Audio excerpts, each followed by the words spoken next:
Businesses in Manhattan, from Midtown to Soho, spent Monday night boarding up in advance of what is perhaps the most consequential election in generations. If he doesn't, I think it's going to be a very tense situation. Kara, manager of the Happy Sock store in Soho, unsure whether it would be a Biden or a Trump loss that would lead to street violence and looting. I was really surprised to see so many Trump supporters coming out in the city over the last few days. Is a worry, so hopefully that won't happen. Manhattan's business community is scarred over this summer's widespread looting. To be clear, looting that police and outside observers now agree was committed largely by organized criminals, not peaceful protesters.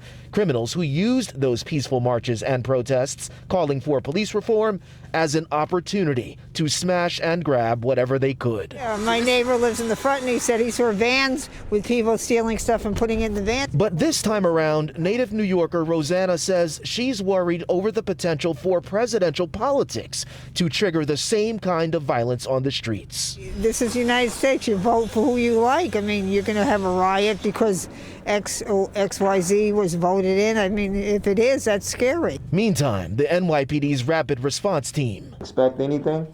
Could be some long nights. Hunkered down Monday to strategize how to address potential unrest and clashes, including those involving Trump supporters, who have grown more emboldened as we approach the election. Because, the silent majority, I just think that we're not going to stand for it. Census data says otherwise, but that's not the point. Listen carefully to what this Trump supporter from Wisconsin has to say about the so-called silent majority's reaction if President Trump were to lose. If Biden were to win, I think that you'll see an uprising. We have the right to, kick our government out if we don't like it.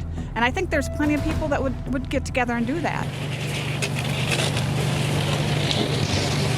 So in the next couple of days, we could find out who would be responsible. But of course, the expectation, the hope is that all of this is for naught and these boards will come back down.